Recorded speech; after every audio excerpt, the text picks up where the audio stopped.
Every year, the world discards over 1 billion tires, a mountain of rubber that refuses to die. Left in landfills, they become breeding grounds for disease and massive, uncontrollable fire hazards. But locked inside this stubborn rubber is a valuable resource we desperately need. It's not magic, it's advanced chemical engineering. This is pyrolysis. Turning solid scrap into liquid fuel, carbon black, and steel. A closed-loop system designed to reverse the manufacturing process entirely.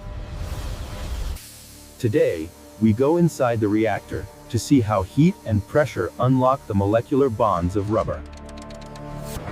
From massive shredders to precision condensers.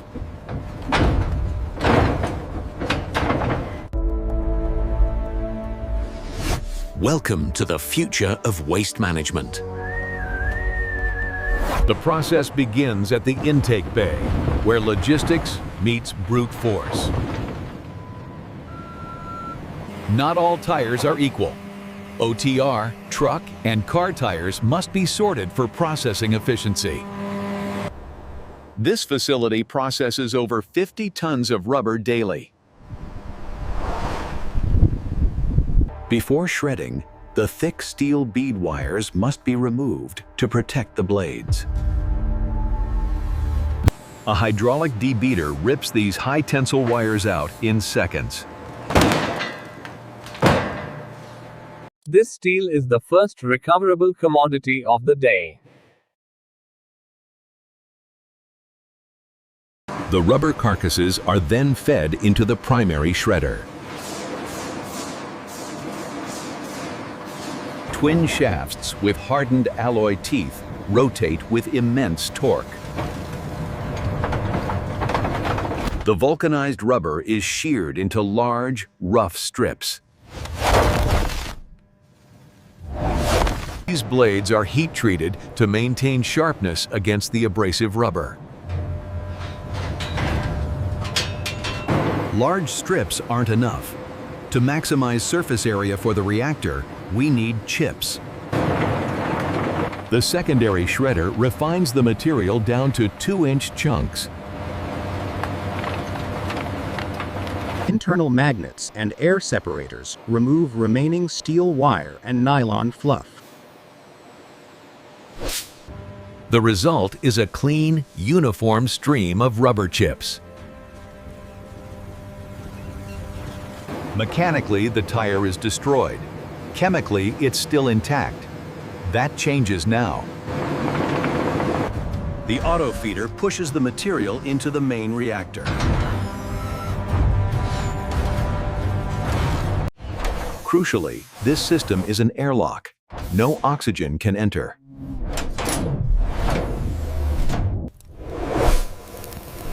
With oxygen, this would just be a fire. Without oxygen, it becomes pyrolysis. The reactor is a massive rotary kiln, 10 meters long, weighing 30 tons. It rotates slowly to ensure the rubber is evenly heated.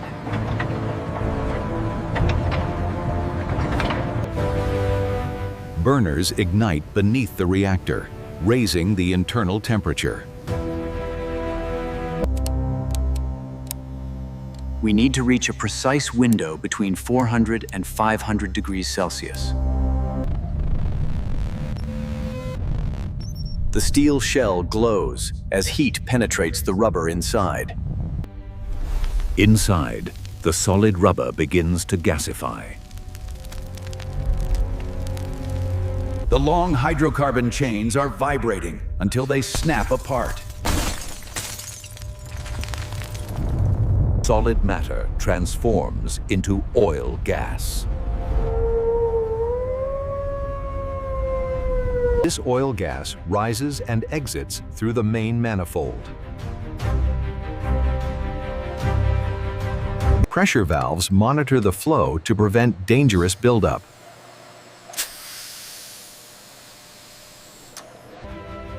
The hot gas now enters the condensing system, a maze of cooling pipes. Cold water circulates around the pipes, shocking the gas.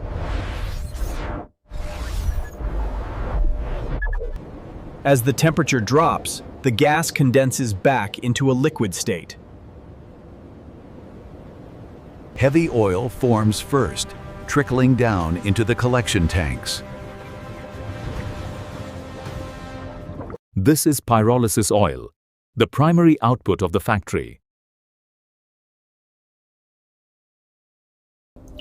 Similar to industrial diesel or heavy fuel oil.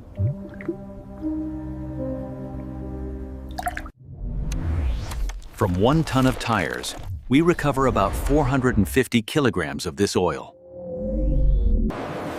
Not everything condenses. Some gas remains in vapor form. This is syngas, a mixture of methane and other hydrocarbons. Before it can be used, it passes through a water seal and scrubber to remove sulfur. Here is the engineering brilliance. This gas isn't wasted. It is piped back to the burners to heat the reactor itself.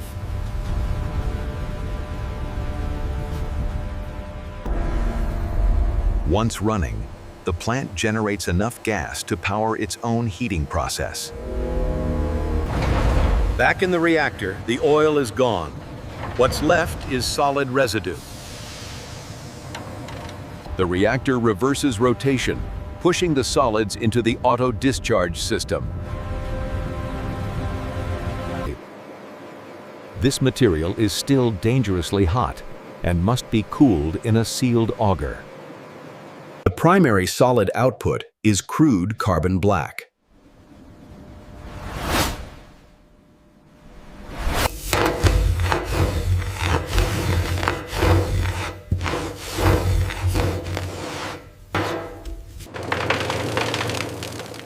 To increase its value, the crude carbon is milled into a finer mesh, or it is pressed into briquettes for use as solid fuel.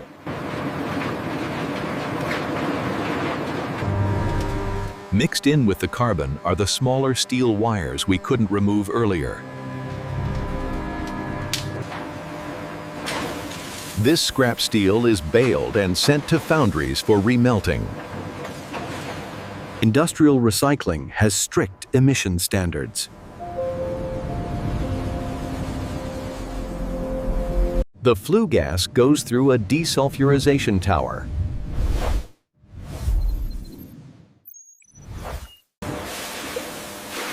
Alkaline water sprays neutralize any acidic components. What leaves the stack is mostly water vapor and CO2, well within safety limits. For higher value, the crude pyrolysis oil can be refined further. Tall distillation towers separate the oil by boiling point. This process creates a clear, light diesel usable in heavy machinery and generators.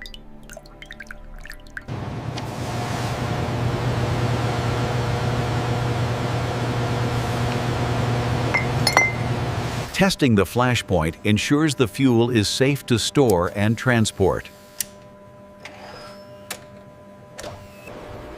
Sulfur content must be minimized to prevent engine corrosion. The entire operation is monitored from a central control room. PLC systems track temperature, pressure, and flow rates in real time.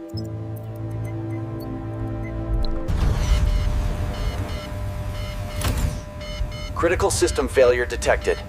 Main valve status red. Machines this powerful require constant maintenance.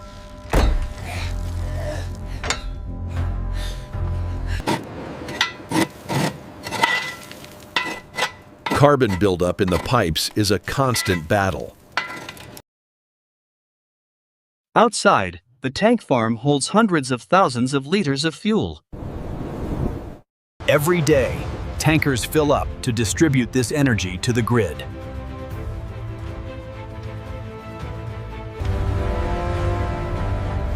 This fuel powers glass factories, steel mills, and cement plants. It also runs massive diesel Condensation generators for electricity. The recovered carbon black can even go back into making new tires. It's not just eco-friendly, it's profitable. Waste becomes a commodity. Every tire processed here is one less tire in a landfill. Recycling rubber emits significantly less CO2 than producing new oil. Newer plants are moving from batch processing to fully continuous systems.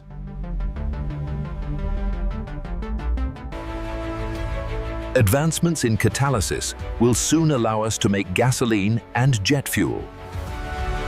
From the shredder!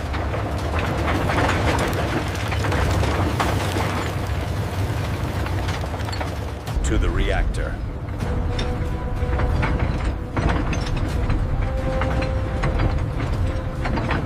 To the condenser.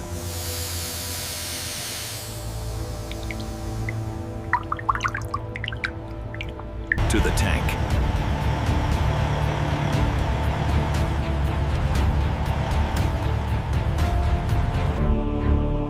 The plant never sleeps. A dedicated team keeping the fires burning. The hum of the motors is the sound of a problem being solved. Even the cooling water is recycled in massive cooling towers.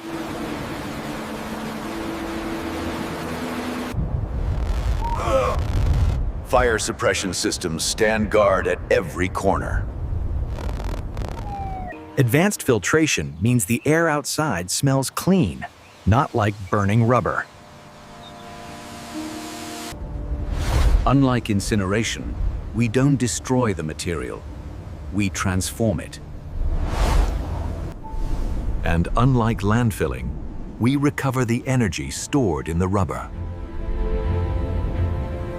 As oil prices fluctuate, recycled fuel becomes a stable alternative. Governments are mandating higher recycling rates, driving this industry forward. Some reactors use special catalysts to lower the boiling point and improve oil quality. Vacuum systems can lower the pressure, making the process safer and faster.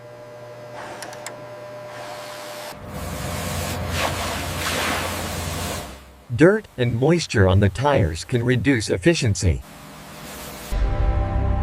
The abrasive nature of carbon black wears down steel parts quickly. Yet, modern plants are achieving over 90% efficiency.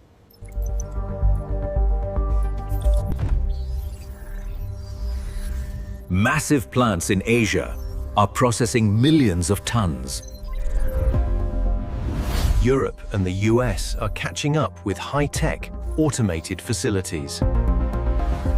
The future might be portable microplants that go to the landfill.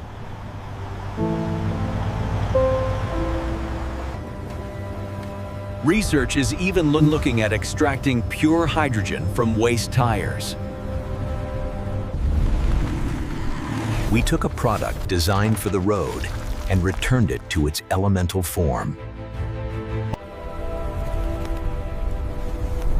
Solving a waste crisis while generating power. A triumph of chemical and mechanical engineering. The humble tire is no longer just trash.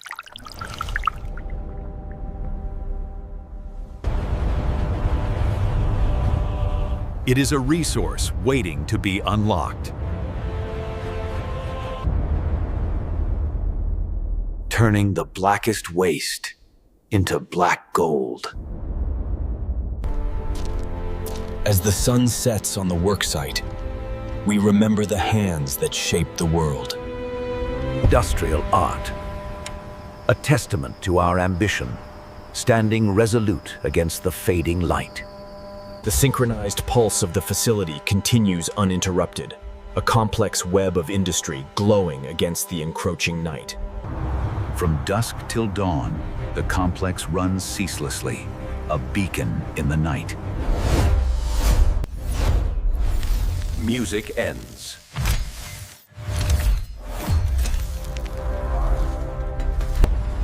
Thanks for watching.